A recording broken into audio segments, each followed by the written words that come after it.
What's up, everybody? I'm TJ. And I'm Kelsey, and we are the Nashville Wine Duo.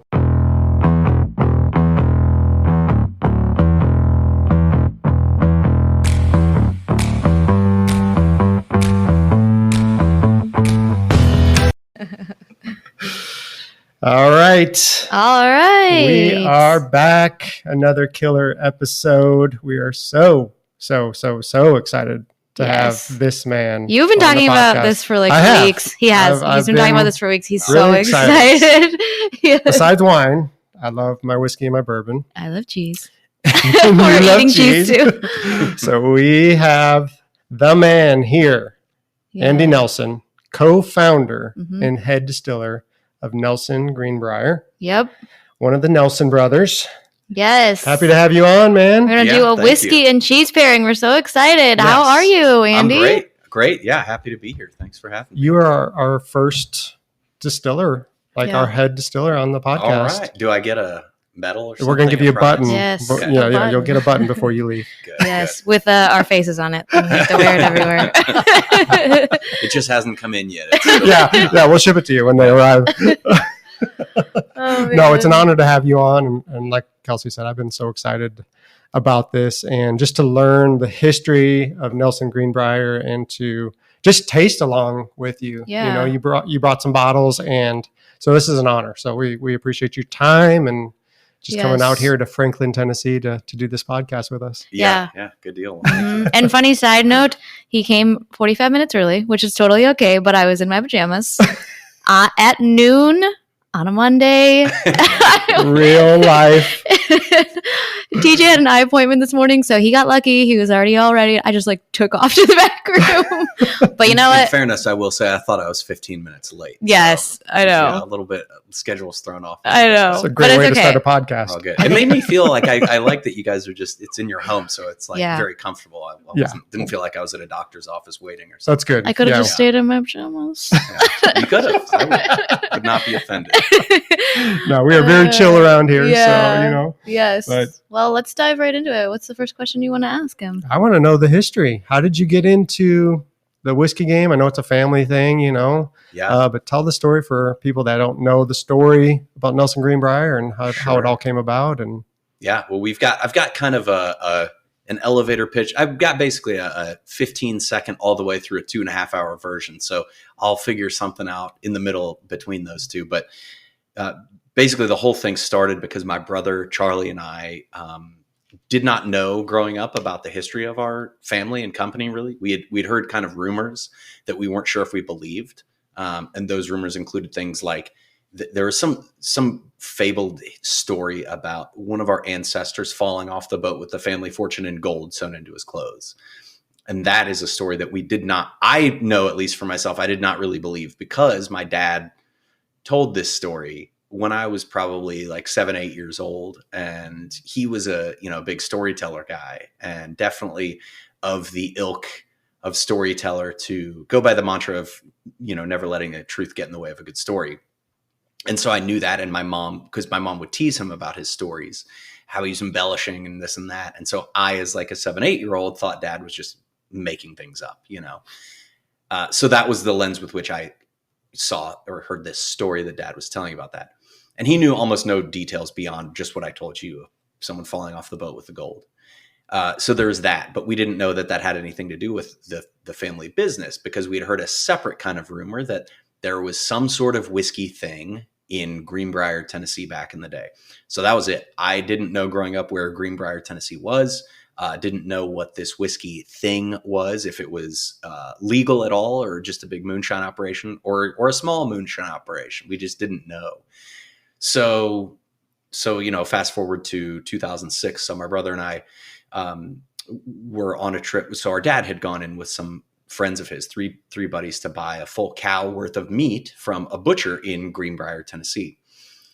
So he asked if we wanted to come along with him to pick up his quarter of the cow worth of meat. So we said yes. And so it was the summer of 2006. So it was me, Charlie, Mom, and Dad. We go up there and we stop to get gas just before we get to the butcher's house. And we're filling up on gas. And at the corner of this gas station, it's a Citgo station in Greenbrier, Tennessee, at the corner of Springfield Highway and Main Street.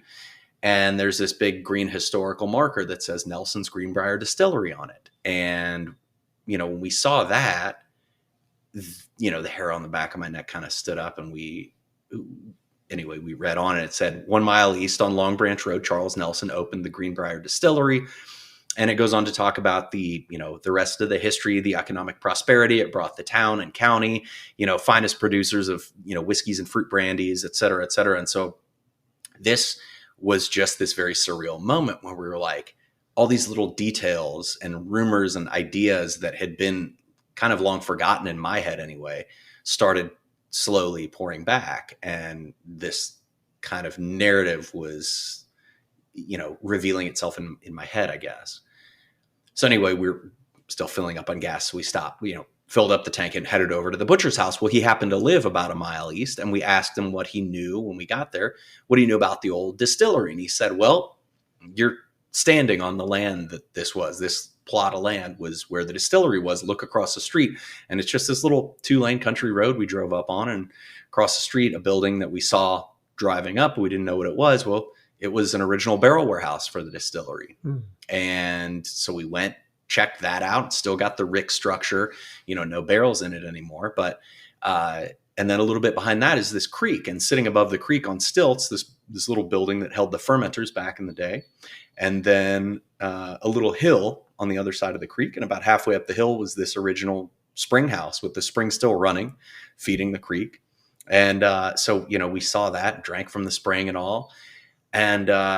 And then Chuck, the butcher, told us to go back over to Greenbrier Historical Society, which is just a little, a couple blocks back from where we came, and had, this one room dedicated to the history of the town, or rather of the distillery. The whole thing was dedicated to the town itself and its history, but the distillery was a major part of it. And so we walked into this room, and it had little old, kind of artifacts and advertisements and things like that. And then there was this glass case in it on the floor with, among other things, these 2 original bottles of Greenbrier Tennessee whiskey with our name on it from like the 1870s. Wow. And it was just like the moment where we knew this is kind of what we're here to do. Cause I was a year out of college, and Charlie still had a semester left. And so he went ahead and took a business class, which was of course very helpful. And, and so that was that.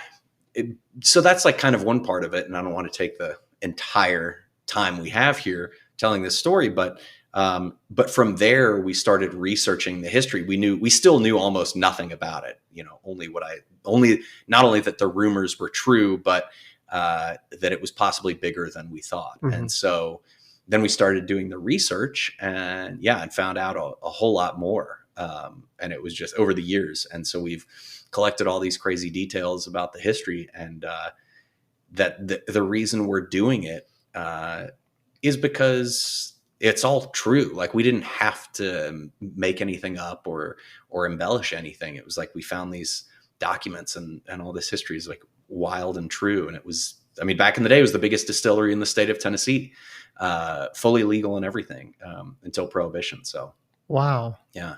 So you get the information. You're like, oh, wow, we have this history. How do you then dive into learning the craft and figuring it all out? Like, how did that come about? Well, so all the next step was a handful of things, just, to use corporate speak, parallel pathing, a whole bunch of different research, right? So there was our family history research, there's industry research, just kind of networking, understanding, learning what is whiskey. We knew almost, very, very little about whiskey at that time. Mm-hmm. I was kind of jokingly, I was just coming off a world championship in beer pong. That's where I was at in my life, just out of college. And so wasn't a huge whiskey connoisseur just yet. And so there's learning that, and just talking to people in the industry, like, how do you even run a business of any kind? And all these things, we knew just nothing. So it was all, the future well ahead of us. And so one of the most important parts was really what gave us the confidence to do what we wanted to do. And that was really a couple things. One, first of all, learning the actual history, going back to the 1835. And I'll get into that in a second.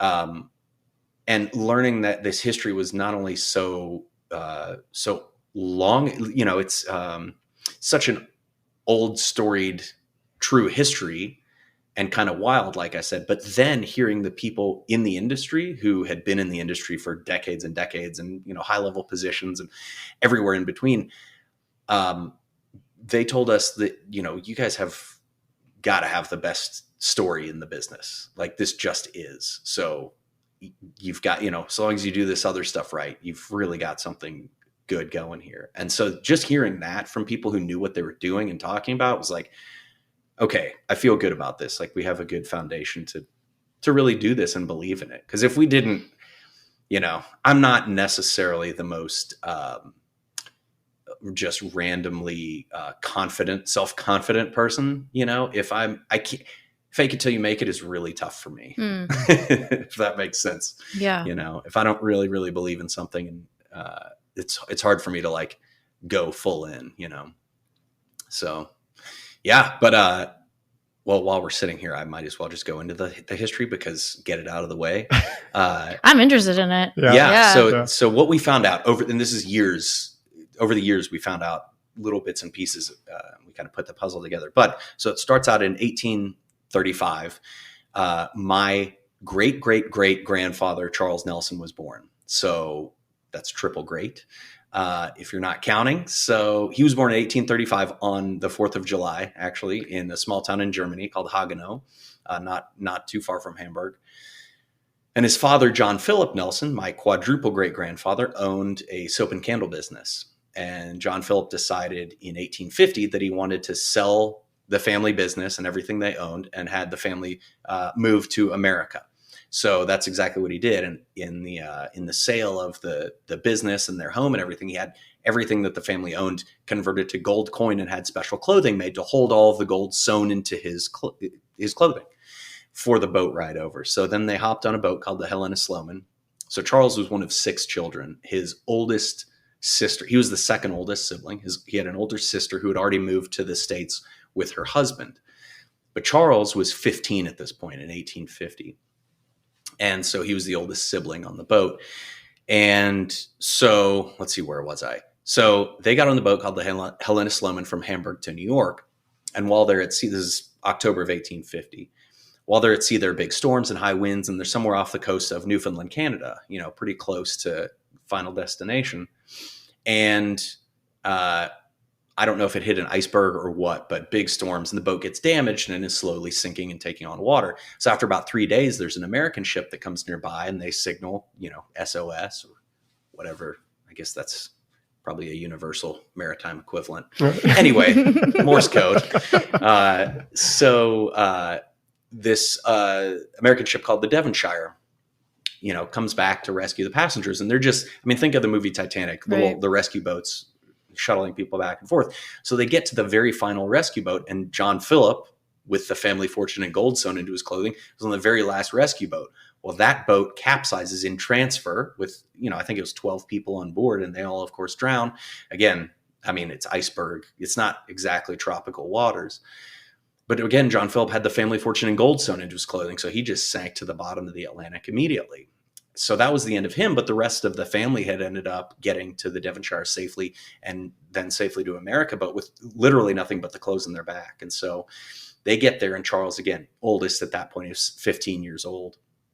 And so he and mom are now kind of head of the household, and he finds work at a soap and candle factory in New York called the Hayes and Schultz firm, works there for a couple of years.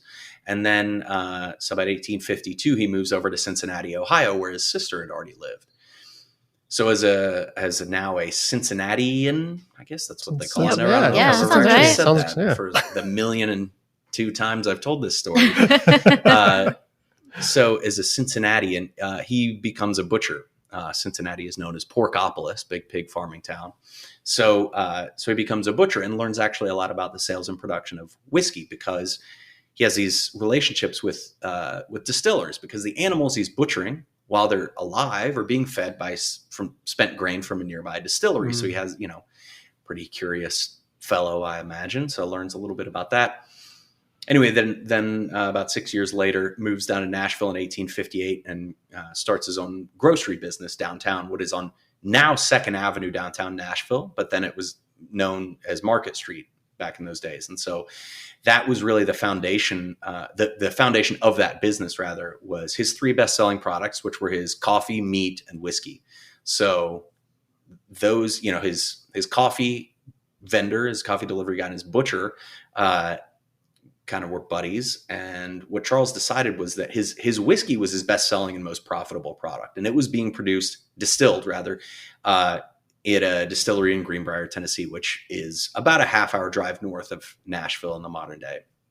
And so what happens is that he was, back then it would have been known as rectifying. Nowadays it's kind of more familiarly known as sourcing, just taking whiskey distilled from another place and, doing your own thing to it, processing it, blending it, however you want to do it, and bottling it and labeling it yourself.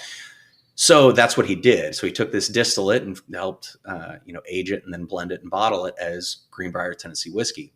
And so that became one of the most,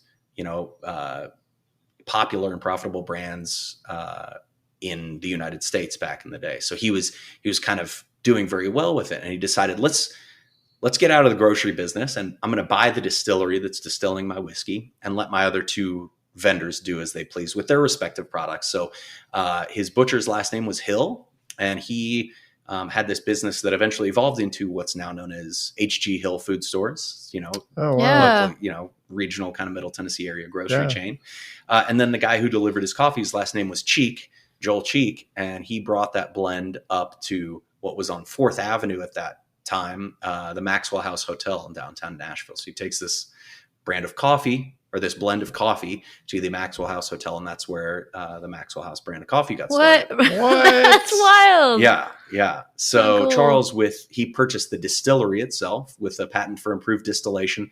This was in 1870 that he actually purchased the distillery itself, and so expanded capacity. And by 1885, he was the largest in the state and one of the biggest in the country, selling, his main product was Greenbrier Tennessee whiskey, which we're, about to taste the modern day version of it ourselves here in a minute. But yeah, so that was that. And then, 1891, he passed away and left his wife, Louisa, my triple great grandmother, to run the distillery. And so at that time, she was, a big part of it. Obviously she was running the thing, but still she didn't have even the right to vote.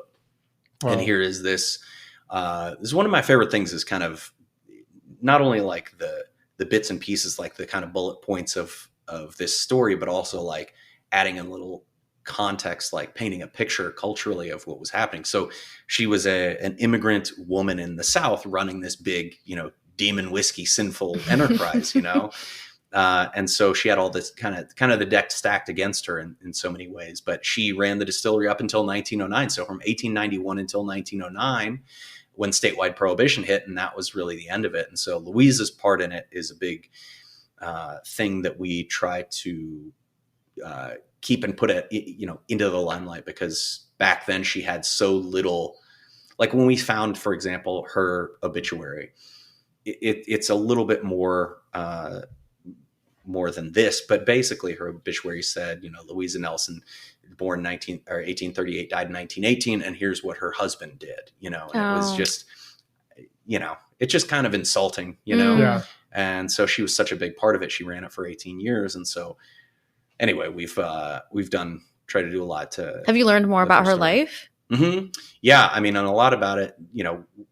Part of the things that we're trying to do, like we've created a liqueur in her, kind of to honor her spirit, as we say, Louisa's Coffee Caramel Pecan Liqueur that's delicious. We named our still after her. We have a big mural that we're going to be repainting in the production floor. And then we created the Louisa Nelson Awards in her honor to do each year, celebrating typically Nashville area women doing, making a big difference in their community in one way or another. So, just trying to bring her name back into the light as much as possible. Very cool.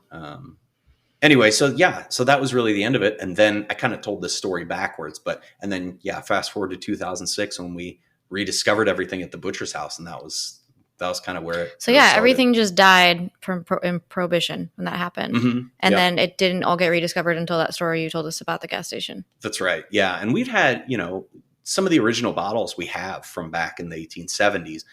And I didn't know it at the time, but the first bottle we ever really saw, other than the ones at the Greenbrier Historical Society, came from my great uncle. He just had it, in in a closet in his house. He'd just kind of forgotten about it, I guess, and didn't know much about it. But so all the land, like the distillery, had been sold and everything like that too. So did you guys get any of that back?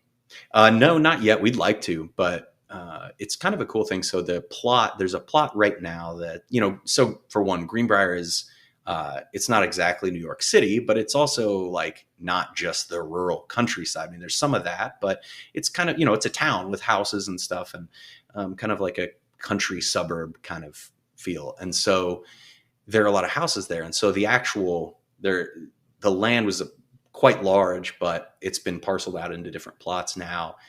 So the plot that actually still has the old, that spring house, the fermenter house, and barrel warehouse, it's a 5-acre plot, that's actually now in the National Register of Historic Places. So that's cool and great. But it also belongs to the family that bought it from our family back in 1914. So when Prohibition shut the whole thing down in 1909 statewide, they basically were made to stop distilling, and they were able to sell off the remaining barrels that they had. And that lasted, effectively till 1914, when they then sold the property. And these 5 brothers bought the property in equal measure. And then as those brothers started to die, they, each left it to all living heirs. So all living heirs of 5 people over, 100 years becomes maybe literally hundreds of people who technically own a part of it, whether they know it or not. So, kind of trying to work through all that little red tape and stuff. Last thing we'd want was to get the land and then have someone come back and say, no, I own part of this land. We should have charged, $10 million an acre or whatever. Anyway, so long answer to that question. Did that answer the question? No, it did. I don't know. In my head, I just think crazy about things sometimes. I don't I just am like, oh, well, you discovered this again. I would think they'd just give you the land and then you guys could just start making whiskey there again. It would be awesome. Yeah. I mean, we certainly hoped that. But the other thing is, even if we had it, would be the reason I mentioned all the houses around it is because we for sure looked into that. Even if, however we were able to acquire that land, if we were. But the deal is like, it's in a little part where it's just a small 2-lane road with no shoulder or anything. And so like, if we wanted to take that land and build on it, what we would also have to do was buy a bunch of adjacent land that included people's houses so that we could tear the houses down and build access roads, which in itself would be like cost prohibitive just to get started in order to spend a bunch more money to build the actual. So it was like so many things that we didn't like about that. Yeah, that makes sense. Not only the money, but like, you're just going to buy houses to tear them down. Yeah, that's not cool. Yeah. So, with the searching, did you come across any recipes or like? We ended up, it wasn't anything quite as romantic as like, you mean whiskey recipes, right? Yeah, just you have to define it for a lot of people. What kind of recipes would we be talking about? I was going to talk about, we found the best peanut butter and jelly recipe. Peanut butter and jelly flavored whiskey. I didn't know they were referred to as recipes. Oh, sure. Well, I'm not a distiller. I'm just using layman terms. So what would you call it? It's recipes. Okay. See, I know more than you think. No, I know you know a lot. You've been to a lot of he's been to a lot of whiskey tastings and stuff.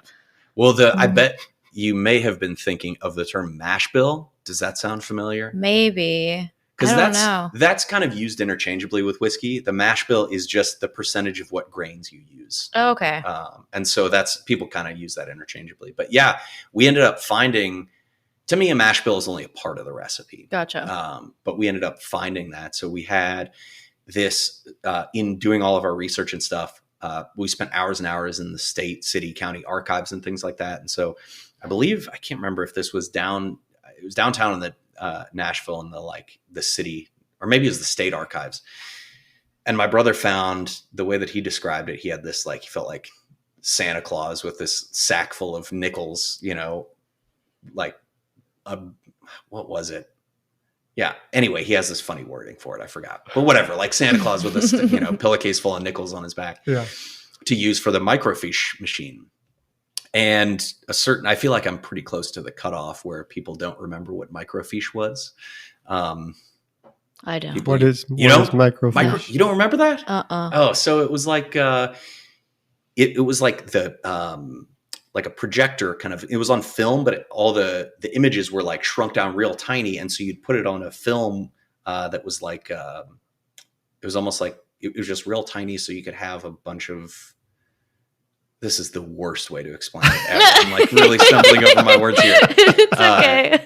But it's microfilm is what they would call like it. Tiny film. Yeah, it was just tiny film, but it was like all the newspaper articles and stuff like on it. So it was easier to, and you just put it in a little mini projector. And it was kind of like a microscope where you just like, or it shows it up on a screen. Or I think I know what you're talking seen it about. in a movie where they go back and they go through any movie about it, journalism, especially in the 80s or 90s or before the computer. Yeah. So this is what we found was a newspaper article from the 70s or 80s. And every year they would have at the distillery up in Greenbrier, a picnic on the 4th of July to celebrate, Charles Nelson's birthday. And probably, I guess it wasn't still the 8th, whatever. It was still, Independence Day. We're not going back to the 1600s here. So, but anyway, so they have this picnic there and they'd have all the people about town and politicians and journalists and friends and family, et cetera. And they would also give tours of the distillery. And so, Charles's right-hand man, Mr. Bollinger, was kind of the head of operations and production at that point, head distiller. And so he would give these tours. And the next day, printed in the newspaper, was a very specific description of the recipe of how to make their whiskey. And the reason that I seriously doubt Mr. Bollinger was just volunteering all this information without being asked, but I could also very easily picture a journalist asking some very specific pressing questions on, how do you do this and what temperature and how long do you do that? All those things, like specific things. And so anyway, we found that in the newspaper, and that was kind of a cool way to do it. But it really only kind of confirmed in our previous research we had found in archives like old grain receipts. And so we could see what grains he would buy in which proportions.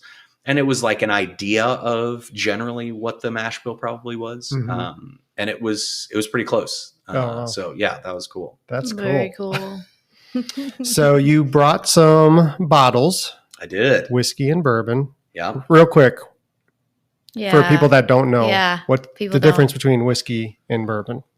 Well, I'm glad you asked. So the way that I describe it is this is a bit confusing and then I'll clear it up. So all bourbon is whiskey, not all whiskey is bourbon.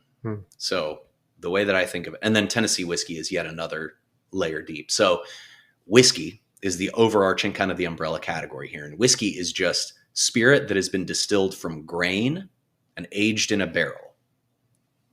Okay, so again, you don't know what grains. It could be any grain. You don't know if the barrel has been used or charred or not or whatever. But spirit distilled from grain, aged in a barrel, that's whiskey. So then there's bourbon, which is specifically whiskey that is made in the United States. So bourbon can be made anywhere in the United States, not just Kentucky, and made from at least 51% corn and aged in unused charred oak containers. So one of the funny things I also like to point out is by TTB law, which is our federal, what do you call it, regulatory body here for spirits production. They use charred oak containers. So like barrels is just the easiest way to do it. No one's going to store it in a square oak box. It's hard to get that watertight, but anyway, that's a totally pointless little tangent I went on. But yeah, so there's whiskey, spirit distilled from grain, aged in a barrel. Bourbon is made in the United States from at least 51% corn and aged in an unused charred oak barrel or container. And then Tennessee whiskey meets all the criteria of bourbon, but it has to be made specifically that is distilled and aged in the state of Tennessee. And it undergoes the charcoal mellowing process, which is the way that I describe it for our process. We take our fresh distillate off the still. It's just clear whiskey off the still. And then we run it through a bed of sugar maple charcoal. So which is just to say it is charcoal from the wood of a sugar maple tree. I think of it as like a giant Brita filter for our whiskey, if that helps. So that is Tennessee whiskey. So all Tennessee whiskey is bourbon. Not all bourbon is Tennessee whiskey. Okay. That makes sense. So what's the reason everyone always thinks that bourbon can only come from Kentucky? because there's so many distilleries there? Yeah, I think so. And traditionally, Kentucky bourbon, kind of became a famous thing. But I can't remember the name of it, what the act was. But in 1964, Congress dedicated bourbon as America's native spirit. So bourbon is specifically a uniquely and specifically American thing. It just happens, I think, that most of it comes from Kentucky. And probably still is made in Kentucky. Okay, that makes sense. Well, tell us about the whiskey bourbons that you brought. And then we'll talk about the cheese that we're going to try with it. Great. So we've got 4 whiskeys here. So we've got Nelson's Greenbrier Tennessee whiskey, which is what we're going to try first. And we've got Nelson Brothers Classic Bourbon, Nelson Brothers Reserve Bourbon, and then Nelson Brothers Sherry Cask Finished Bourbon. So we're going to try them in that order. So to start out, we've got Greenbrier Tennessee whiskey. So this is a wheated Tennessee whiskey, and this is the original recipe. I'll show everyone on the camera here. Yeah. The original label, in fact, even the original glass bottle molds. So we took some of the original. Love that sound. Mm-hmm. Oh yeah. Glad we got that. So had some original bottles from the 1870s at the distillery that we've collected over the years, and had it 3D scanned, and had from that 3D scan created this glass mold for this bottle. But as far as the recipe goes, this is a wheated Tennessee whiskey, meaning it is made with wheat instead of rye. So the main components of this are corn, wheat, and malted barley. So this will be important for the next 3 we taste as well. So while this is wheated, wheat and rye in a whiskey will present themselves as kind of opposite ends of the flavor spectrum in terms of whiskey styles, meaning that wheat is, and in fact, if it helps to visualize, think of them, I mean, these grains make bread too, right? Wheat bread, say cornbread, rye bread, they're different things altogether. So wheat in a whiskey will be a little sweeter, a little softer, kind of a flavor profile, whereas rye gives a little more punch, a little spicy, peppery kind of a thing. The corn is, of course, a lot of the sweetness will come from the corn, and then the barley is kind of it's its own unique thing. I mean, you'll see it or hear people talk about it as this malty thing, which certainly makes a lot more sense if you know Scotch whiskey or perhaps American single malt whiskey, what to make of when someone says it tastes malty or there's a malted aspect to it. It's hard for me to even describe it in words, but for me, I kind of know it when I taste it, if that makes sense. Yeah. So with tasting, is there a certain way to taste? In the wine world, you swirl, you sniff, you swirl. So my big thing is there are no wrong answers. There's no, truly the only right answer is whatever you enjoy doing. So with that, kind of some guidelines that will help for you to decide what is the right answer for you are the way that I do it is it's still a spirit, but it's much, much more high alcohol than wine, for example. So you don't want to just put your nose into it. It'll burn your nose.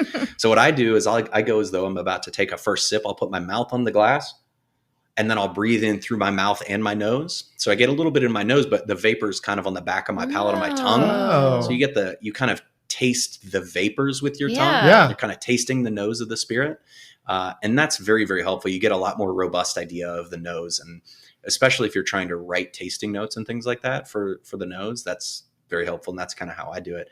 And then the next would be to actually just take a sip, which is probably not any different from wine. You just let it roll around your tongue, every part of your mouth, get every taste bud on it and see how it reacts differently. But the very biggest key to this is just being present and sitting in the moment, just focus on it and it alone.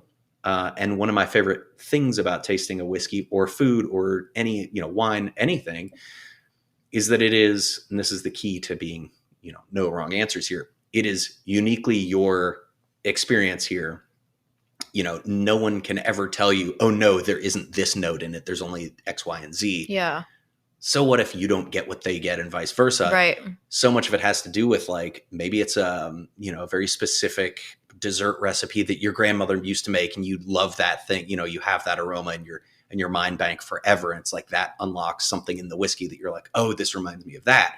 That's specific to you and no one else is going to get that. And that to me is one of the biggest kind of pieces of magic about this. It's there's no need to be like intimidated about it.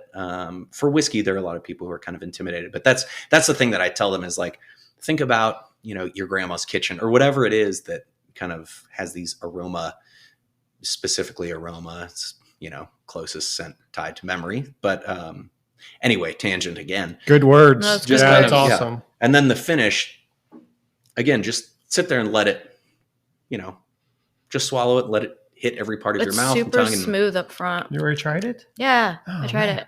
Well, hey, cheers, you guys. Cheers. Yeah, cheers. Awesome.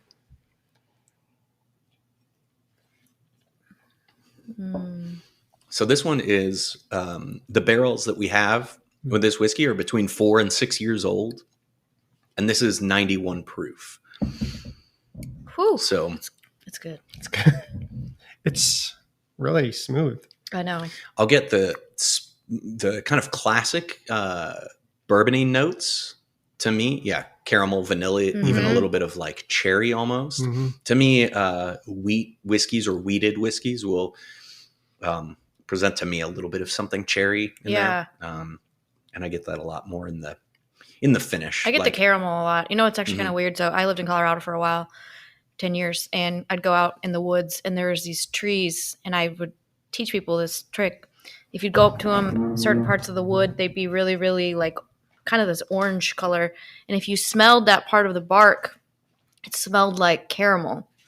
Like seriously, it was crazy, like these trees. And when I drank, like it took me right to that moment. Like, yeah, it's so weird. They had like a butterscotch smell. I don't know what I don't know. I have to maybe Google what that tree was, but yeah, I can. Yeah. I mean, butterscotch is a really good thing to look for. And then, this is the other thing with whiskey and it's with wine or whatever too, is, it just takes practice, get your reps in and build your vocabulary and kind of like, that's why there, again, no wrong answers. You're not going to tell someone who just started out at the gym who can only bench press 100 pounds, like, no, you're doing it the wrong way because you're not benching, 360 or whatever. Yeah, loser. You just started, they're going on their own way. I like that. Get your reps in. I know. Drinking, we get our reps in all the time. I know. Every day. You can tell I'm a big weightlifter myself. Yeah. Well, and you suggested some cheeses to go with these whiskeys, which was really helpful. So I picked these up from Trader Joe's. And the first one, I think it's the honey goat cheese. Right? Or am I going in the wrong? I'm in the wrong. Sharp cheddar. I'm in the wrong. Yeah. Mine flipped wrong. Okay, sharp cheddar. Yes. So I'm excited to eat some of this with the whiskey. So the sharp cheddar I picked because, for one, I love all cheese, so that's not unique to this plate. But like, given the sweeter, softer flavor of this Greenbrier Tennessee whiskey, this wheated whiskey, I like the idea of the sharp kind of punch to balance this softer aspect of the whiskey. And then you'll see I tried to balance things as far as the flavor profile. That's the whole point of pairing something. It's kind of crazy because it changes it as you say. Yeah, as you eat the cheese and then you drink it. Mm-hmm. The saltiness adds something totally different. Yeah. Well, when we picked this, we were talking and talking about trying whiskeys and what could we pair it with and everything, and the cheese idea came up, and I was telling some people, and they're like, cheese and whiskey? And I was like, but going on the internet and looking at, it's a big thing. It's a huge deal. Yeah. And this first one tastes amazing. Yeah. Thank you. And thank you, Trader Joe's, for helping. That also tastes amazing.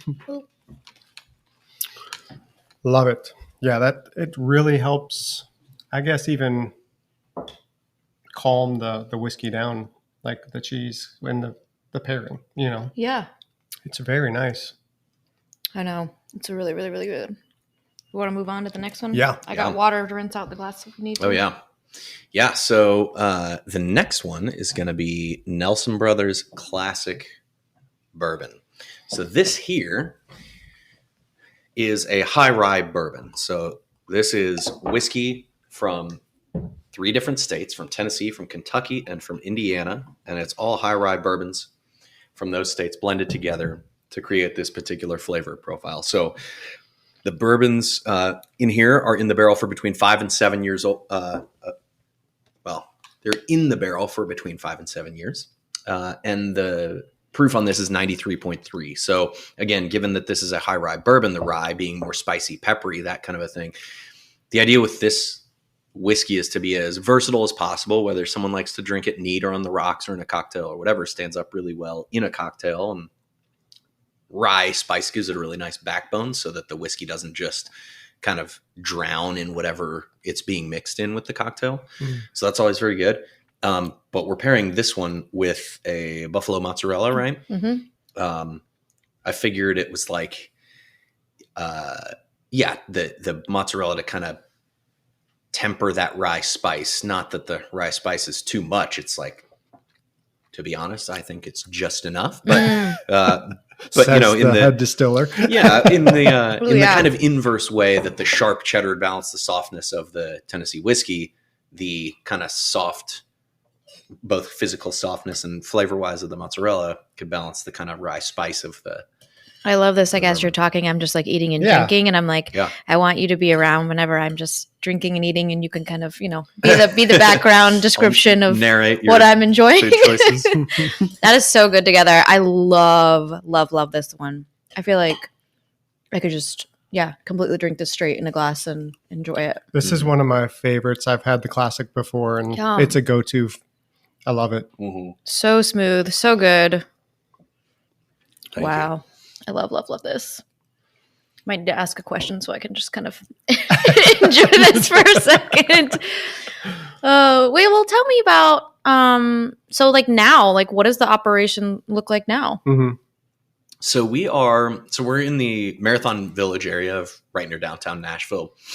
And we're actually, as we record this, we are really just a couple, 2-3 weeks out from opening a new part of our facility, and that would be a bar and restaurant. So when we first started out in this building, it was 2014, and we started out with, offices, production floor, a little bit of a barrel warehouse, and tasting room and event space. And so we're now expanding, adding a bar and restaurant, and just kind of expanding all the other portions of it, expanding our offices and tasting room and mercantile gift shop area and such, but adding the bar and restaurant. So we're really, really excited about that. And we're open for tours and tastings every day of the week. So please come by, check it out. I don't personally have any social media, but you're a smart man. Yes, thank you. I know. I wish we could do that. Yeah, well, it's hard to do this. I mean, I've been asked so many times. I have my own podcast, not to step on toes or anything. I don't. It's like we promote it on the website and the other socials, but I don't do any of it myself. I just interview people and have fun with it. But what's the name of the podcast so people can go search for it? It's called Still Life. Okay. Still Life. Pun as intended as possible. Many layers of that. Everybody check out his podcast. Yeah, but so that's what we've got going on. And are you excited? Nervous? I'm very excited. I'm actually not really that nervous, just because we've built such a good team. We have a lot of great people with us, and chef, sous chef, the whole kitchen staff, is going to be really great, and we're very excited about that. And the rest of the staff, I mean, the hospitality staff that we have is pretty phenomenal. So I'm kind of like, the only thing I can do is probably screw it up. So they're much better at that than I am. How many people do you guys employ? Well, right around 50-ish before the bar and restaurant. So now we're hiring something like in the middle of 30 to 40 more. Wow. A lot between both part-time and full-time, but just human beings employed by us, somewhere around 80, 90 by the time it's all done. And going back on your story, when you came across and found the history of this, to fast forward, like you're employing 90 people that if they wouldn't have stepped into, the history it's of just it, amazing. Like, they would never be working. It's just wild how things just work out, and it's fate. Yeah. Things are just meant to be. Yeah. Yeah. It's awesome, dude. Thank you. All right. You want to move on to the next one? I don't want to, but I will. Let's do it. I want to keep savoring this one's going to be even better. If that's even possible. So this is Nelson Brothers Reserve. Wait, you got. So this reserve is going to be similar to the classic, but as I put it, a little older and a little bolder. Older and bolder. Yeah. Sounds like me. Whereas classic was, between 5 and 7 years of age. The reserve is closer to averaging 7, 8, 9 years old, and at 107.8 proof. Oh my God. Oh. So a lot of big flavors in there. Oh, this nose is. Smells so good. That's a lot of the caramel and the butterscotch too, like you were talking about. Yeah, and I'll get like a little bit of like tobacco. Yeah, totally. Pipe store kind of Yeah. thing, which is pretty cool. Yeah, I want a candle out of this smell. Yeah. Do you smoke cigars? Every now and then. I'm not like a guy who has a humidor or a bunch of cigars at all times, but there's something that I like envy about those guys, but it just seems like such a fun thing. My brother smokes cigars a lot more than I do. I love this. Oh my gosh. Yeah. And as high proof as it is, it's really, really smooth. Yeah. How the heck is it that high proof but it doesn't like burn? It's the magic of it. I mean, it really It's all because of the Head Distiller. Well, With his magic wand. The master. Well, we just have,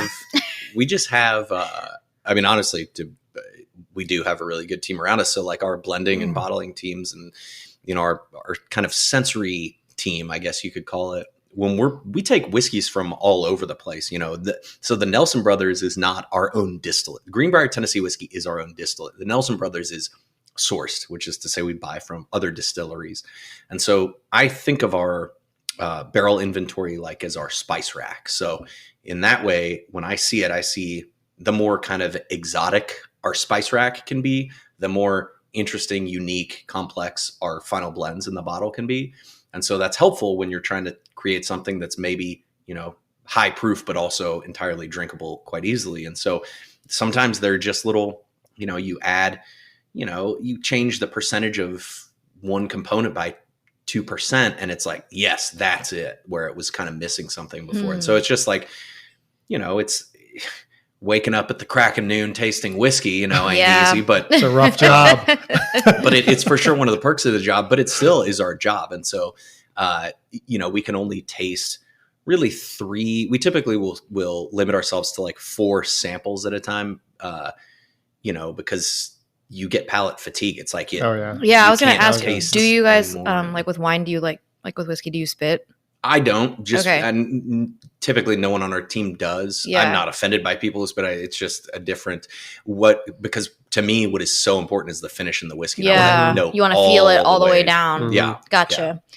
So and then you chose a cheese with this one. So this is the Brie. Yeah. And so this one again, obviously Brie going to be a little softer, both physically but also flavor wise. But it has like a little punch to it. Which I really love. Baked Brie is quite a fantastic delicacy. But again, to balance the kind of that big punchy rye spice in here, a little something softer to just go with it. That also has a bit of kind of punch to itself. I was just thinking like this is going to be like a new Christmas tradition. We drink this whiskey with Brie. Mm-hmm. I love that idea. I know. It's the best idea you've come up with all day. Very, very good. Thank you. Delicious. That's a killer combination. That is right actually, there. love that combination. Yeah. That's really, really good. Yes. Seriously, I feel like it enhances the Brie and it enhances the whiskey. Brings out more These flavor. crackers don't hurt either. These are good. Look, Andy, I tell everyone about these crackers, okay?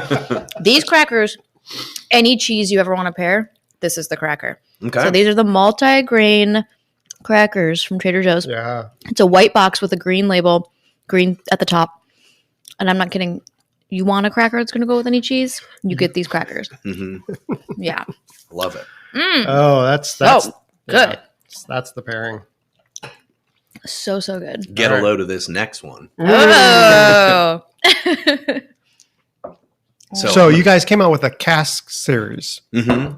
And I know you have, you're pouring the sherry, obviously, and then you have a Mourvedre and you have honey, right? Mm-hmm. Okay. Yeah. So what we're doing here is the sherry cask finish. And so this is if I'm not mistaken, this is the reserve blend. So this is the whiskey that we just tried that we take and then finish in a used sherry cask. So we specifically use Oloroso sherry casks from Spain. So they give it to me, again, no wrong answers here. It's whatever you get from it. But to me, this one gives it like a creamy, nutty vanilla extra thing to it that isn't in the whiskey by itself. It's just what that sherry cask adds to it. So, the whiskey, the bourbon itself has a bit of the sweetness because it's mostly corn, but then the rye gives it that spice. And then the sherry cask, that dry, creamy, nutty vanilla thing. Okay. And we're pairing this one with a goat cheese. I honestly, this was my first thought because it's just like sherry. If you think about sherry itself as a wine, fortified wine, it just goes with goat cheese quite well. And I picked out a honey goat cheese. Oh, yeah. Yeah, so hopefully that's okay. Oh, 100%. Oh, but again, this sherry cask is so smooth. So this is 100 proof. The sherry cask. Wow. Okay, I'm excited to try the goat cheese with this because looking online, a lot of whiskey bourbon people are talking about goat cheese and sherry. Really? Sherry cask, yeah. You've been hearing that? Uh-huh. Well, not to discount our choice or anything, I think this cheese would go with anything. Really? This cheese is so good. It's really good. I know. I love the honey goat cheese. We put it with some like red pepper jam one time. Yeah. Yeah. I mean, it was really good. It was kind of spicy, but. Well, the sweet to balance the spice is so good. I know. Oh. That's delicious. That is so good. That's that's the most desserty one I think we've had. Money. Works well for the last one. So you feel like that cheese could go with any of them? Oh, hell yeah. Because honey is such we've done a honey cask finish whiskey and it's it's pretty fantastic if I do say so myself. But also honey is just like such an obvious thing with whiskey. So many cocktails, include honey, or it's just something that pairs so perfectly with the flavors of whiskey that it's like you really can't go wrong with it. Yeah. Wow. Well, this has just been so insightful. I feel like you're also a historian, which has been fun. Like I can tell that you're passionate about that. And I love that. And I just, we were talking when we weren't on here, but just how this legacy and how this was fate and how you came to that gas station that day for a reason. And then it was like your purpose came from your ancestors, and everything that they did has made you and where you guys are now today. And that's what I love about life and humanity, and that there's a story and that you guys have this incredible story and this history, and it makes drinking the whiskey even more fun and enjoyable knowing that like, wow, like this happened so long ago and that it's being carried on through another generation. So I think you guys are going to continue to last. So thank you. Yeah. What I really appreciate that because it's been so long, like to